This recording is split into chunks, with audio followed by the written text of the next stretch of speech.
Hello, my name is Rick Valderas, and today I'll be going over a presentation on object-oriented programming concepts in Python. Let's begin with a class definition. The class keyword is used to define a class in Python, followed by a name and a colon, sort of here. We have a class named dog, and here we can see it says a class can be defined as a template or blueprint that defines the properties and behaviors that objects of the class will have. Instance methods or functions defined inside a class and operate on instance attributes. So this is a very basic class definition. We have a class name, our constructor, which is one method, and then an instance of the dog class, and then a print. This prints out wombat barks. So in this case, we're able to create a dog. His name is age. Right here, we've created dog one. His name is Wombat. He's 4. It doesn't print the age, but for this case, since it's just calling this one method, the sound method, it prints out Wombat barks. Now, we were to add more methods like the dog's age or the dog's name. You can get as creative as you want, but that's essentially what a class is. Within a class, we have attributes. There are class attributes and instance attributes. So a class attribute is sort of, I don't want to say global because then that would apply to the rest of the Python script, but within that one class, it would be, you'd be able to use it across that one class. So the definition here says class attributes are shared amongst all instances of a class and are defined directly within the class body. So you could name a class attribute right away. As soon as you create a class, like right here, it says category vehicle. That's a class attribute. Here we missed this. In Python, attributes are individual data items or properties associated with a class or its instances. And the other kind we have are instance attributes. They're specific to each instance of a class. They are they are defined inside the constructor method talked about in the next slide using the init method. So here we have instance attributes within our constructor, like brand and model, which is different than this class attribute. But that's essentially what a class definition consists of, and they're widely used amongst object-oriented programming in Python, and from my understanding in C++ as well. I haven't programmed in Java yet, but same thing. Then we move on to initialization using the init method. The init method is called when an instance of a class is created. This method is used to initialize the attributes of a class. It is automatically invoked when a class is instantiated.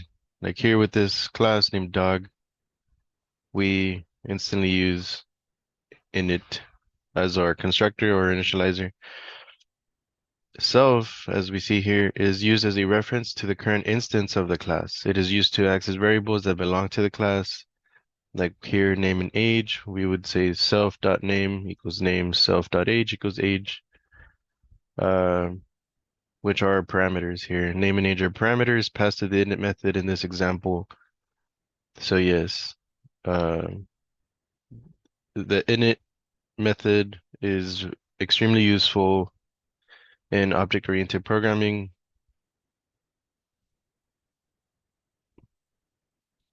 For this case in the dog class, it allows us to create a dog. And then after that, you can get creative or implement when you need to implement different methods.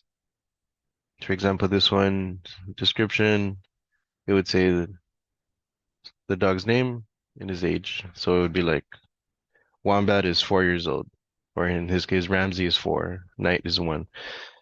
But the main point here is the init. This is to actually create the dog. So like this, my dog, neighbor's dog, that is necessary. The init method is necessary to create these instances of the dog class. Here's another example to help visualize the init method with a class named car. So here we have make, model, and year using the init method, and we're able to create a car. So in this case, in this instance, we made a car. It shows the year, the make, the model, display info, but we used the init method to create that.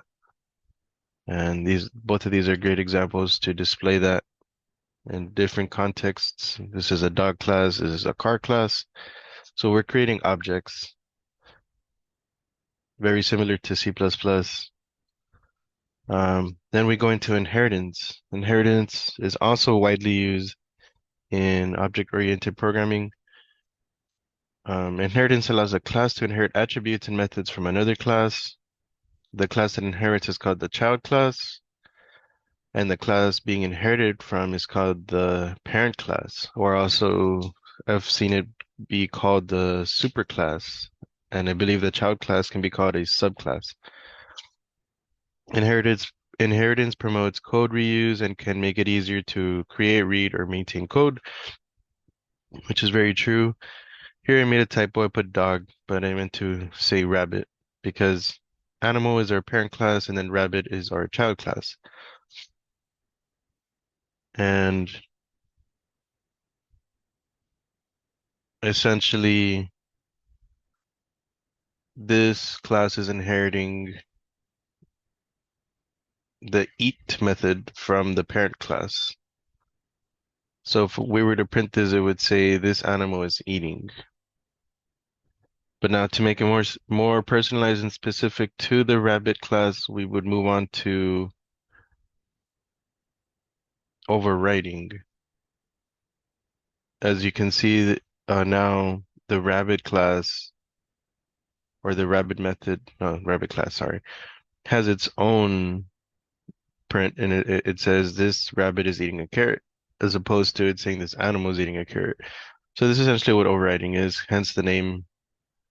How is method overriding used in inheritance? Overriding is like inheritance, however, it provides a specific implementation of a method in a subclass. This allows to customize behavior, attributes in a subclass. Method overriding is a key mechanism to achieve polymorphism, customization, code reusability, and code maintainability. And the same applies for code inheritance. It promotes the same code reusability and code maintainability. An example that I can think of from my knowledge in computer science would be if there's an application being ran or being maintained by a group of programmers, it makes it way easier for everyone to understand the code and to maintain the code by using method overriding, method overriding and inheritance because you're reusing code within a class and it just makes everything much simpler. How do both inheritance and overriding compare? So here we have another example of a class named animal where we're using both inheritance and overriding. So creates an animal with one attribute, the name, and then we have a method called speak for the animal to make a sound. Here we have a class dog, cat, and then when we call the main, we can see that here, this is code inheritance because the animal makes a sound. So it just uses the original speak method. However, for dog and cat, this would be code overriding because now for the dog, since we know it's a dog, it'll say Buddy barks or Whiskers meows. So it's more specific to these animals. I think this is a great example to try and explain inheritance and overriding to someone because it's straight to the point. Um, by definition, inheritance, it's a mechanism by which one class can inherit the properties and methods of another class. And for overriding, it's a mechanism that allows a subclass to provide a specific, that thing that's the key takeaway, specific implementation of a method that is already defined in its parent class. Similar, but not the same. And well, obviously both extremely useful for object-oriented programming and to make writing code as efficient as possible, which is the goal in programming, I would say, to make it as efficient as possible and as short as possible. Now we have encapsulation.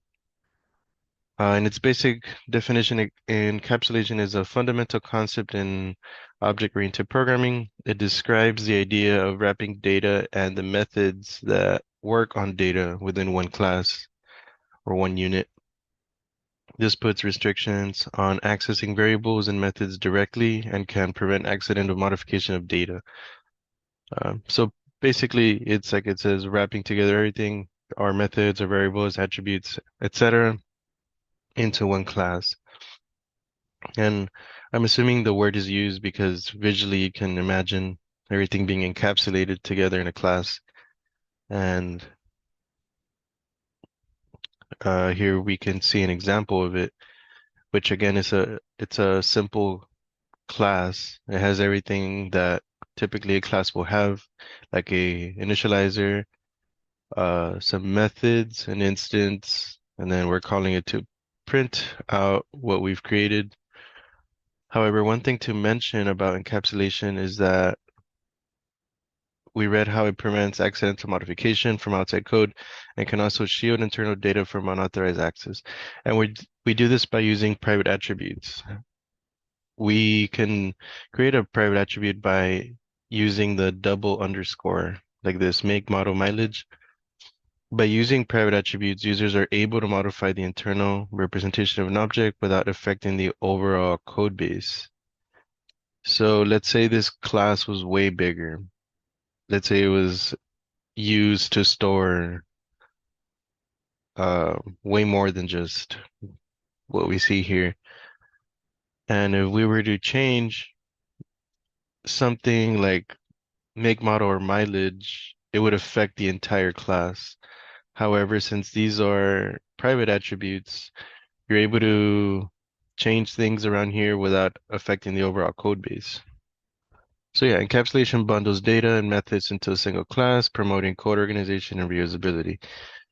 I'm noticing a pattern with all of them, with code inheritance, code overriding, and encapsulation. Noticing the code organization and reusability is very useful here in object-oriented programming. So yeah, for example, in this code, in this Python script, sorry, um, a car is created, and then we have a method to display info. So here would be car make. So like let's say Toyota Camry mileage, 5,000 in kilometers. And we have a method to update mileage. Like here, we updated the mileage from 5,000 to 6,000 kilometers. And